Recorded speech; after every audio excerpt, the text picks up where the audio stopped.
Welcome to week 4 of my message series, What Will It Cost? This week, my Wednesday ramblings has rolled over to Thursday morning, so apologies for anyone who went looking for me yesterday. The message series has been really about Jesus on his way to Jerusalem and looking at some of the questions that are going to be asked of the disciples as they come closer to Jerusalem with Jesus, and what it will cost them to be and to continue to be a Christ follower after his passion, death, and resurrection. We know that Luke's gospel was written about the same time as the temple in Jerusalem was destroyed. It means that the people know what it will be and what it will cost them as they follow Christ. But today's reading reminds us of a very real reality that has plagued the world since basically the beginning of time, when those who become rich lose sight of those who are poor. Several years ago, I was serving on HMAS Sydney, and we went to the South China Seas. And as part of our deployment, we called into the islands of the Philippines, firstly into Manila and then to Cebu. It was in Manila that we were taken to a naval base. And as we went to the naval base, it was quite confronting in one sense, in that you would drive along a road and there would be these great mansions, and then beside them would be slums.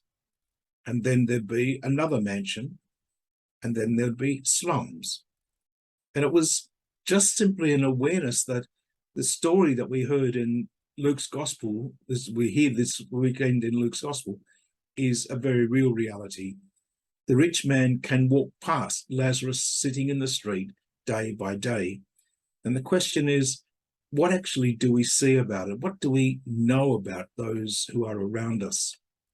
So often we can live very comfortably. We don't necessarily live to an excess, and we don't have an excess, but we live in a level of comfort that many people don't have. And it can even be parts of our own family that struggle to live comfortably. So the question that the gospel is really asking us this weekend is, are we listening to what Jesus is saying?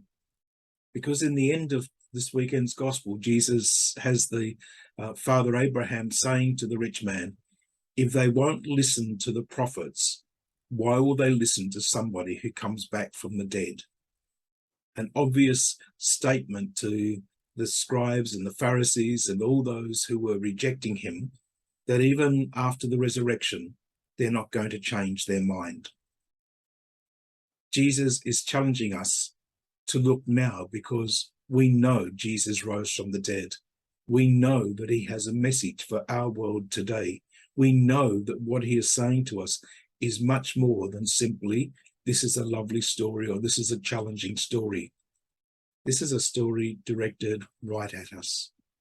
I'd like to hope that we might hear this call that Jesus is making to us, and that we will truly respond in a way that enables not only the poor in our world to know that we care about them, but that we might actually recognize that we care about ourselves and what our journey towards the kingdom is about.